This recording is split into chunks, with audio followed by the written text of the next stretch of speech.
Hürmetlik vatandaşlık işlerini tamamlaştırmaz. Endilikte aval çizla. Bugün 2022 yıl 4. ayının 19. günü vatandaşı. Endilikteki haber yakildik siyamında. Tez haber. Tez haberden biri şunu diviteyim ben tünün arlat silahı bir sözlevetti bir bu halk gazeti hazır hedef her günü digidek Amerika hücum kılışka başladı diyeni dok. Bugün şunundan birisi bir parça makallik siyah uçurap kaldı. Şinhuaşe bilen Xitay'ın bir bu gazeti okşaş mendeki neyse Xitay növbette Amerika kandak hücum kılıvatıdı. Moşun herisi bilen tanışıp çıkamaz bugün vatandaşlar. Tez haber. Amerika Qo'shma Shtatlar Davlat Mahkamasi Jungo'ga yana bir qatam ogohlantirish berdi. Mavzuli xabar 4. ayning 18. kun Vanvetor betida e'lon qilindi. Xabar bundoq boshlanadi. Tez xabar. Amerika Qo'shma Shtatlar Davlat Mahkamasi bayonotchisi Price bayonot e'lon qilib bundoq ko'rsatdi. Jungo Rossiyaga yordam berayotgan bo'lishi mumkin. Amerika bunun ciddi dikkat kılıdı. Bayanatçı Red Price yani mındak agahlandırış var.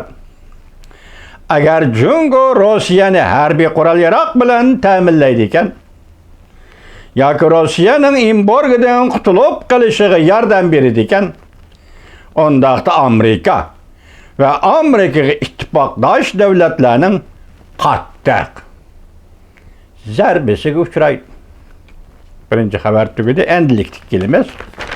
Şinhuaşe, baş elçi Çingan'ın notok ibarasını tallap aldı. İlacı bolmağallıqtın Jungo Amerika münasibetinin hazırki haletini itiraf kıldı. Mavzuli haber 4. ayının 18. güne büyük İra torbeti ilan kılın. Haber, bundak başladı. Jungo'nun Washington'da turuşluq baş elçisi Çingan növbeti mundaq ko'rsatdi.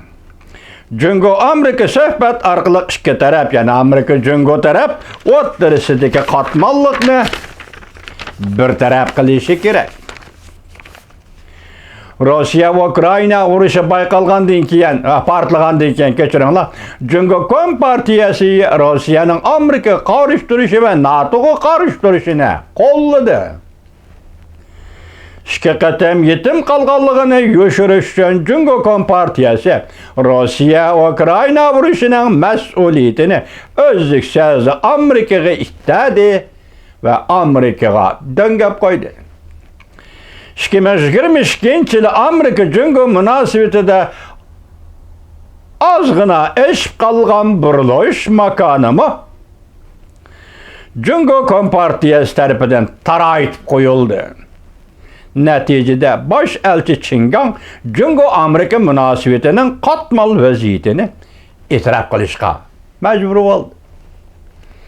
Baş elçi Çingan'ın söz ibaralarını Şinhuaşe agentliği qandaq tallap aldı. 4. ayının 16. günü Şinhuaşe Washington'da haber qilib mundaq ko'rsatdi.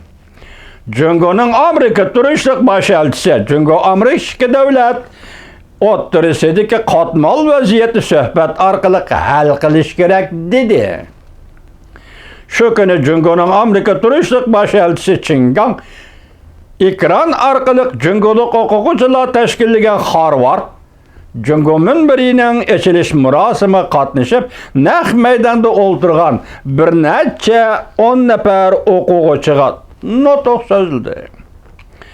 Jungo Kompartiyasining Amerika turuşluq baş elchixonasining tor betida e'lon qilingan bu nutqning mazmuni tuvandikcha. Navbatda Amerika Jungo munosabati intayin eg'ir ve murakkab vaziyatga duch keldi. Xato tushunib qilish, xato hukm qilish qora tumollari ikki davlat osmonida cho'g'lanishga boshladi.